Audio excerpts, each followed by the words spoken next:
ဘုရားဘာသာဝင်သူတော်စင်တွေကောင်းတာကိုတော့စေတနာထက်ထက်တန်တန်လှုပ်ကြပြီမဲ့လို့လှုပ်ရင်းကနေပြီးတော့စေတနာတွေစိတ်ဓာတ်တွေယိုယွင်းလာပြီးတော့အခွင့်အရေးဘက်ကိုရောက်သွားလို့ရှိရင်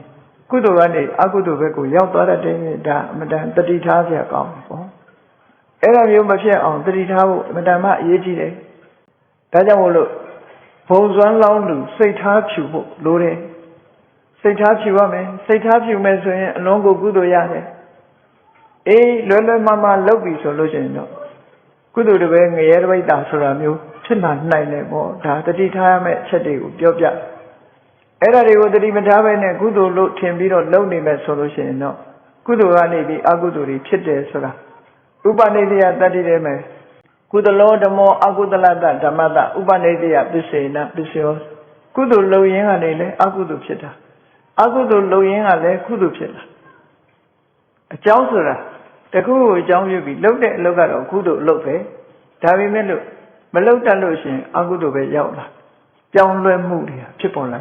ဒါကြောင့်ပြောင်းတယ်ဆိုတာဘယ်ကနေပြောင်းလာတော့ဆိုစိတ်ဓာတ်ကနေပြောင်းဒါကြောင့်မို့စိတ်ထားဖြူစင်မှုလိုအပ်တယ်ဘုံစွမ်းလောင်းလို့စိတ်ထားဖြူမှအင်တာမအရေးကြီးတဲ့ကိစ္စမြန်မာနိုင်ငံမှာကုသိုလ်ကောင်းမှုလုပ်နေကြတဲ့ပုဂ္ဂိုလ်တွေဟာဒါကိုအလွန်သတိထားရမယ့်ကိစ္စတွေဖရာကောပကတွေအင်တာမသတိထားရမယ့်ကိစ္စတွေဖရာတရားတန်ခါနဲ့ပတ်သက်လာတဲ့အလုပ်တွေကိုလုပ်ပြီးဆိုလို့ရှိရင်အတင်းအဆောင်မခံကိုယ်စိတ်ဓာတ်အလွန်တန်ရှင်းစင်ကြယ်တဲ့စိတ်ဓာတ်နဲ့လုပ်ဖို့လိုအပ်တယ်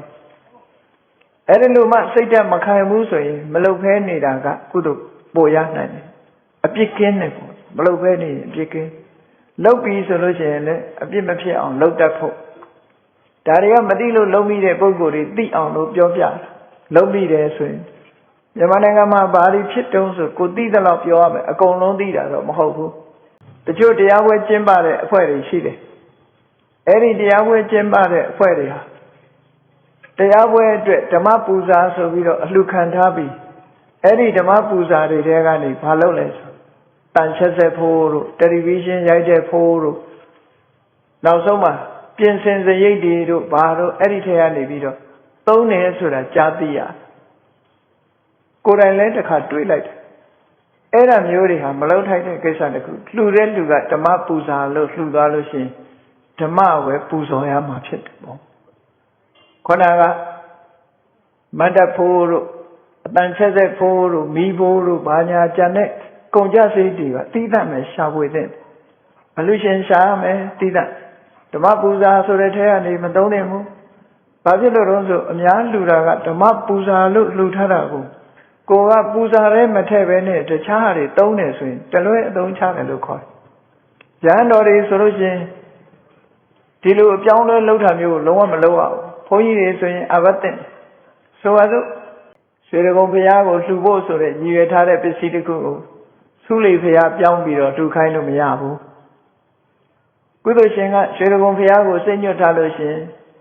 အဲ့ဒီစိတ်ညွတ်ပြီးသားဘုရားချင်းတောင်မှပဲရွှေဒဂုံဘုရားကိုပဲလှူပါအဲ့ဒါကိုရွှေဒဂုံဘုရားကချမ်းသာပါတယ်သုလိဘုရားကိုလှူပါလို့သွားပြောရင်ရဟန်းနေမှာအဘတ်တင်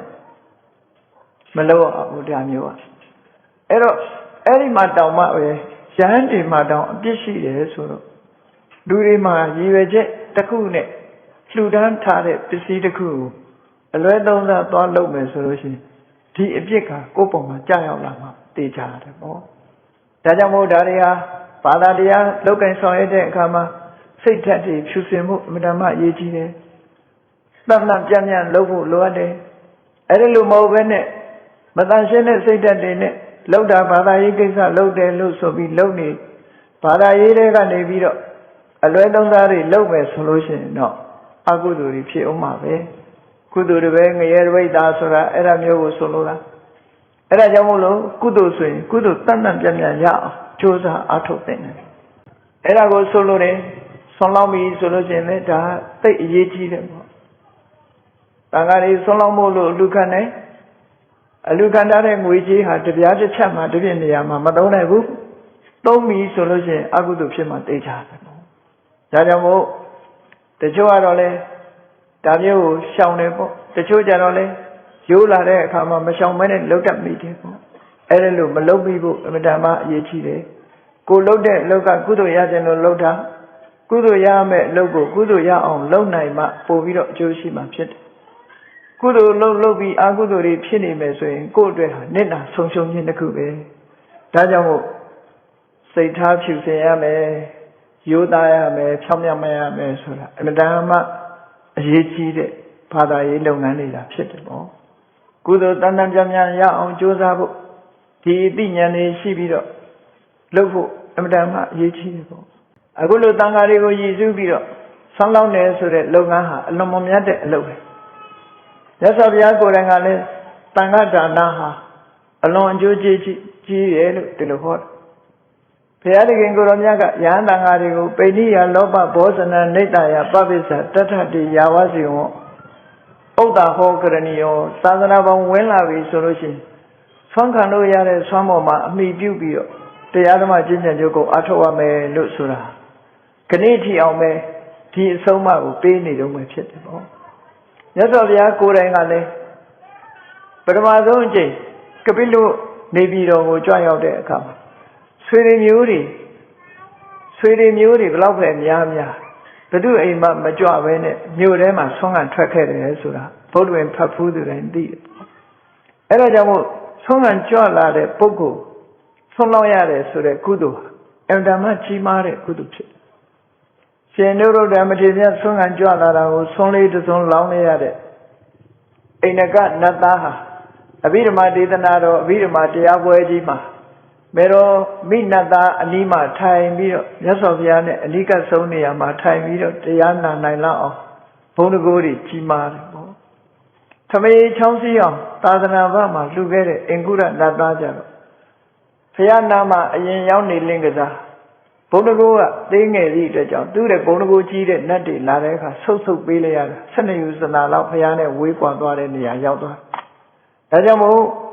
ဆွမ်းလောင်းလူရတဲ့ကုသိုလ်စေတနာရဲ့စွမ်းအားဟာအရှိန်ဝါအမှန်တမ်းကြီးတယ်လို့ဆိုတာဝန္တာဆရာမှတ်သားထားပြီးတော့ဒုတွေဟာအမောမြတ်ဆုံးကုသိုလ်လုပ်ငန်းကြီးကိုလုပ်နေသည့်အတွက်ကြောင့်မောမြတ်တဲ့စိတ်ဓာတ်နဲ့ဒုတွေလုပ်ရမှာဖြစ်တယ်ဆိုတာစိတ်ထဲနှလုံးထဲမှာမှတ်သားထားဖို့လိုအပ်တယ်မှတ်သားထားပြီးတဲ့အခါမောမြတ်တန်ရှင်းတဲ့စိတ်ဓာတ်နဲ့ပဲဒီကုသိုလ်ကောင်းမှုတွေကိုရအောင်ယူသင့်တယ်အဲ့ဒါလို့မဟုတ်ဘဲနဲ့စွမ်းစံတော့ချက်ချေရောဆိုတာလို့မကောင်းတဲ့စိတ်ဓာတ်တွေဝင်တလွဲအသုံးပြုမယ်ဆိုလို့ရှိရင်အကုသိုလ်ဖြစ်ဖို့အလွန်နည်းတဲ့အလွန်နီးတဲ့ကိစ္စလည်းဖြစ်တယ်ပေါ့အကုသိုလ်ဘက်ကိုတိမ်းဆောင်းသွားမယ်ဆိုလို့ရှိရင်ကိုကျိုးနေတယ်ကုသိုလ်ရဲ့လို့ကိုယ်ကလောက်တာရလိုက်တော့အကုသိုလ်တွေရနေတယ်ဆိုရင်အမတန်မှကိုကျိုးနေတာပေါ့ဒါကြောင့်မို့ဒါတွေဟာအမတန်မှသတိထားရမယ့်အချက်တွေနောက်တစ်ခါအများမှာအလူခံပြီးတော့ဒါနကောင်းမှုလုပ်ပြီးဆိုတဲ့အခါမှာစိတ်ရှည်တီးခံဆိုတာအမှန်တမ်းအရေးကြီးတယ်အများနဲ့လုပ်တဲ့အခါမှာစိတ်ရှည်မှုတီးခံမှုအမျှော်မြင်ဉာဏ်ရှိမှုဆိုတာအရေးကြီးတယ်ရှေးခေတ်ကလည်းဘုရားလက်ထက်တော်အခါကာလတုန်းကသံဃာတော်တွေမြတ်စွာဘုရားသခင်ကိုတော်မြတ်ကဒီပိဋကတ်တစ်ခုမှတရားဟောလိုက်တာလူကို၄မျိုး၄စားခွဲခြားပြီးတော့ဟောလောကမှာတဲ့ဒါနကောင်းမှုနဲ့ပတ်သက်ပြီးကိုယ်တိုင်သာလှူဒန်းပြီးသူများမတိုက်တွန်းတဲ့ပုဂ္ဂိုလ်ကိုယ်တိုင်တော့လှူဒန်းတယ်သူတစ်ပါးကိုမတိုက်တွန်းဘူးဆိုတဲ့ပုဂ္ဂိုလ်ဟာကိုယ်တိုင်လှူဒန်းသည့်အတွက်ကြောင့်ဖြစ်လျက်ဘဝမှာချမ်းသာဒုက္ခပစ္စည်းဥစ္စာကြွယ်ဝတော်လဲပဲသူများကိုမတိုက်တွန်းခဲ့တဲ့ကုသိုလ်တိုက်တွန်းခဲ့တဲ့ကုသိုလ်မရှိသည့်အတွက်ကြောင့်သူဟာအချမ်းရနေပါတယ်ဒီအကျိုးကမပြည့်စုံတဲ့အကျိုးပေါ့ကိုယ်တိုင်လှူခြင်းဒါနကောင်းမှုကြောင့်ဖြစ်လျက်ဘဝမှာစီးစိမ်ဥစ္စာတော့ရှိပါရဲ့သို့မဟုတ်အချမ်းရမရှိဘူးတဲ့အေးကိုယ်တိုင်တော့မလှူဘူးသူများကိုတိုက်တွန်းတယ်ကိုယ်တိုင်တော့မလှူဘူးဆိုတဲ့ပုဂ္ဂိုလ်တွေဟာ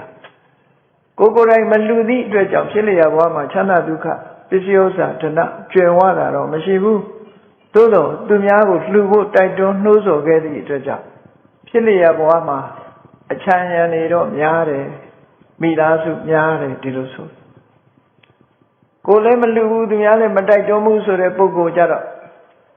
ခြံရံလည်းမရှိဘူးစီတဲ့ဥစ္စာလည်းမပြည့်စုံဘူးဆိုတဲ့ဘဝမျိုးရောက်ကိုယ်တိုင်လည်းလှူတယ်သူများကိုလည်းတိုက်တွန်းတယ်ဆိုတဲ့ပုဂ္ဂိုလ်မျိုးကြတော့ စ္စည်းဥစ္စာလည်းချမ်းသာတယ်အချမ်းရံနေလည်းများတယ်ဆိုတဲ့အကောင်းဆုံးအကျိုးပေးမှုပြည့်စုံတဲ့အကျိုးကိုရတယ်လို့တခါတော့မြတ်စွာဘုရားဟောတဲ့တရားကိုကြားနာလိုက်ရတဲ့ပုဂ္ဂိုလ်တူကဒီတရားကိုမှတ်သားထားပြီးတော့အကောင်းဆုံးပုဂ္ဂိုလ်ဖြစ်အောင်သူကြိုးစားမယ်ဆိုပြီးမြို့ရဲရွာထဲမှာလိုက်ပြီးတော့လှူခံတယ်တိုက်တွန်းတယ်သူကိုယ်တိုင်လည်းကုသိုလ်အတွက်ထည့်ဝင်တယ်သူကိုယ်တိုင်လည်းလှူတယ်အများကိုလည်းတိုက်တွန်းတယ်ဆိုတဲ့ဘုံစွမ်းလောင်းတဲ့လုပ်ငန်းမျိုးကိုသူကကြိုးစားအထောက်ခဲ့အဲ့ဒါလို့ကြိုးစားအထောက်တဲ့အခါမှာ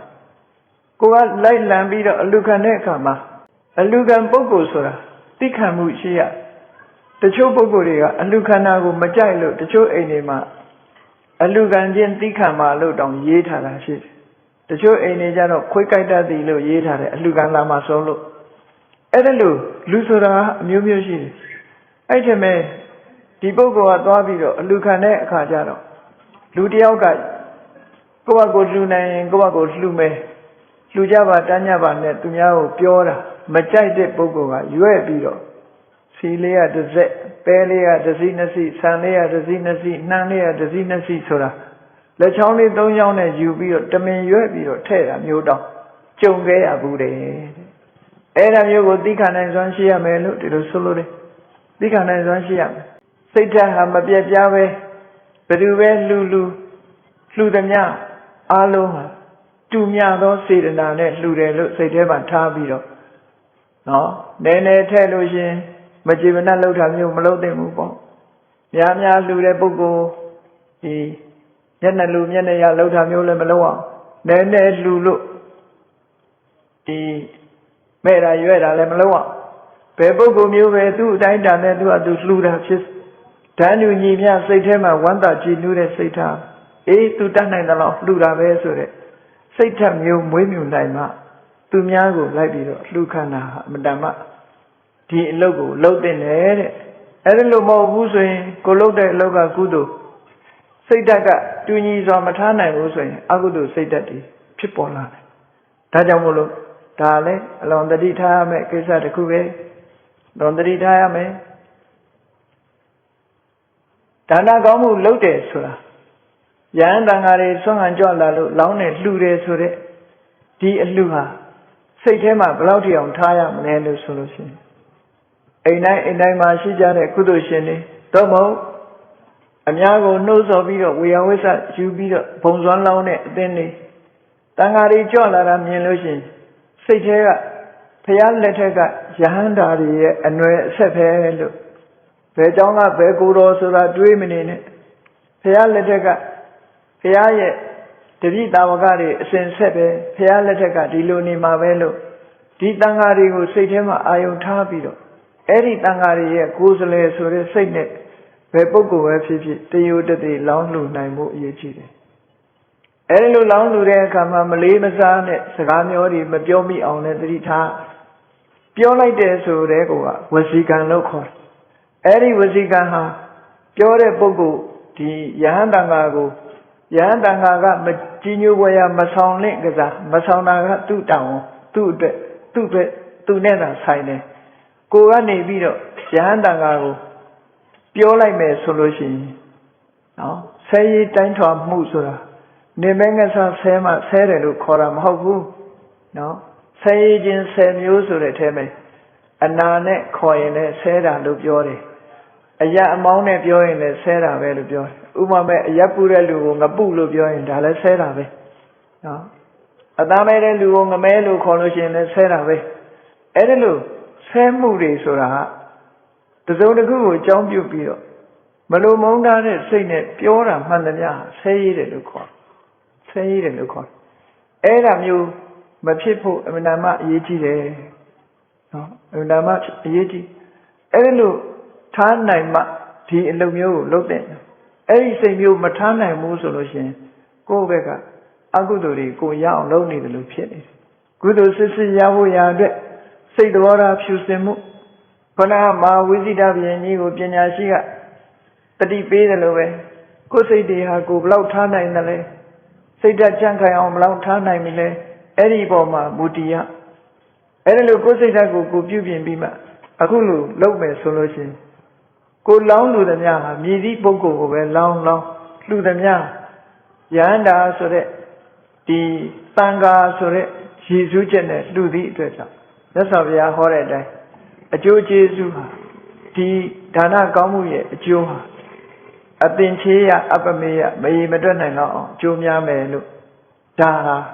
လက်ခံနိုင်ကြရှိမြတ်စွာဘုရားရှင်ကိုရောမြတ်ကတက္ကိဏဝိပင်ကသုတ်တံမှာဘယ်လိုဟောထားတော့ဆိုနောင်နာကမှာဆိုလို့ရှိရင်တဲ့ယဟန်တန်ဃာတွေရဲ့အနွယ်ဆက်တွေကိုပြောင်းလဲဖြစ်ပေါ်စေတတ်တဲ့အနွယ်သစ်ကာတာဝခန္ဓာသင်္ကန်းကိုလည်းပင်မှာသင်္ကေတသဘောမျိုးနဲ့သင်္ကန်းလေးလည်းပင်မှာပတ်ထားတဲ့ဘုန်းကြီးတုယဟန်တုယဟန်ရောင်တွေဆိုတာနောက်တစ်ခေတ်မှာပေါ်လာလိမ့်ကိုကျင့်သီလလုံးဝမရှိတဲ့ယဟန်တွေပေါ်ထွန်းလာလိမ့်မယ်ယဟန်လို့ခေါ်ရတဲ့ဒုတိလတွေပေါ်ထွန်းလာလိမ့်မယ်အဲ့ဒီလိုပေါ်ထွန်းလာတဲ့ပုဂ္ဂိုလ်တောင်မှပဲအရိယာသူတော်စင်တွေကနေပြီးဆက်သွယ်လာတဲ့ယဟန်တန်ဃာဆိုတဲ့အမှတ်နဲ့တန်ဃာကိုရည်စူးပြီးတော့ဒါနကောင်းမှုပြုနိုင်မယ်ဆိုရင်အကျိုးကျေးဇူးတွေဟာအပြည့်အဝရနိုင်ပါတယ်လို့မြတ်စွာဘုရားဒီလိုဟောဘုရားဆိုတာဘယ်တော့မှလည်းပိုမပြောဘူးလျှော့လည်းမပြောဘူးအမှန်တိုင်းပဲပြောတယ်မြတ်စွာဘုရားရဲ့စကားဟာလွဲမှားမှုလုံးဝမရှိဘူးအထွိစ္စဝေစနာဗုဒ္ဓမြတ်စွာဘုရားစကားဘယ်တော့မှမခွာလည်းမပြောဘူးမှန်ကန်တဲ့စကားမျိုးကိုသာလေအမြဲတမ်းပြောတာဖြစ်တော့ကြောင့်မြတ်စွာဘုရားစကားဒီတိကျတယ်မှန်ကန်တယ်ဒုတိလကိုတောင်တန်ခါကိုရည်စူးပြီးလှူလို့ရှိရင်တဲ့အကျိုးကျေးဇူးဟာအနန္တအပမေယဖြစ်ပါတယ်လို့တက္ကိဏဝိပင်္ဂသုံးပါဒီလိုဟောတာအလှူဒါနလှူတဲ့ပုဂ္ဂိုလ်တွေဟာတတိထားเสียကောင်းတာမြတ်စွာဘုရားဒီသုတ္တမဟောတာတဲ့ထဲမှာအလှူဒါနနဲ့ပတ်သက်ပြီးတော့အလှူရှင်နဲ့အလှူခံဒီနှစ်ခုခွဲခြားစိတ်ဖြာပြီးတော့မြတ်စွာဘုရားဟောတာရှိတယ်ဆိုပါစို့အလှူရှင်ကသီလရှိတယ်အလှူခံကသီလမရှိဘူးအဲ့ဒီလိုအလှူရှင်ကတော့သီလရှိတယ်အလှူခံကသီလမရှိဘူးလှူလိုက်တယ်အဲ့ဒီလှူလိုက်တဲ့အလှူဟာအလှူရှင်ကသီလရှိသည့်အတွက်ကြောင့်ဒီအလှူရဲ့အကျိုးဟာကြီးမားတယ်ဒီဘက်ကဒီရှုထောင့်ကနေကြည့်ပြီးတော့အကျိုးရတယ်ဟောအကျိုးရတယ်ဗလာတမဖြစ်ဘူးအဲ့တော့ဒါကိုကြည့်မယ်ဆိုရင်အလှူရှင်တွေကကိုယ့်ဘက်ကသီလရှိအောင်ကြိုးစားဖို့ကအဓိကကြနောက်တစ်ခုအလှူခံပုဂ္ဂိုလ်ကသီလရှိတယ်တဲ့အလှူရှင်ကသီလမရှိဘူးအဲ့ဒါဆိုရင်အလှူခံပုဂ္ဂိုလ်ဘက်ကြောင့်အလှူခံပုဂ္ဂိုလ်ကြောင့်သူဟာအကျိုးရတယ်အလှူရှင်ကလည်းသီလမရှိဘူးအလှူခံပုဂ္ဂိုလ်ကလည်းသီလမရှိဘူးဆိုရင်တော့အဲ့ဒီဒါနကောင်းမှုဟာအညံ့ဆုံးဒါနကောင်းမှုဖြစ်တယ်ပေါ့အလှူရှင်ကလည်းသီလရှိမယ်အလှူပုဂ္ဂိုလ်ကလည်းသီလရှိမယ်ဆိုရင်တော့အကောင်းဆုံးဒါနဖြစ်တယ်ပေါ့အဲ့ဒီလိုတက္ကိဏဝိပင်္ဂသုံးပါမြတ်စွာဘုရားကဒီလိုရှင်းပြီးတော့ဟောထားတယ်အဲ့ဒါကြောင့်မို့လူတိုင်းဟာမိမိတို့ကိုယ်တိုင်သီလကိုစောင့်တည်ပြီးတော့စင်ကြယ်တဲ့အနေထားနဲ့ဆွမ်းလေးလောင်းမှာပဲဖြစ်ဖြစ်၅ပါးသီလကိုအာယုံပြုပြီး၅ပါးသီလစောင့်တည်ပြီးတော့ဆွမ်းလောင်းမယ်ဟုတ်အတွက်အရေးကြီးဆုံးကကိုယ်ကုသိုလ်ရဖို့ကပိုအရေးကြီးကိုယ်ကုသိုလ်ရဖို့အရေးကြီးတယ်တစ်ဖက်သားကိုသွားပြီးတော့ပြစ်တင်နေမယ်ဝေဖန်နေမယ်ဆိုရင်တော့ကုသိုလ်ကြီးအရာနည်းသွားနိုင်တယ်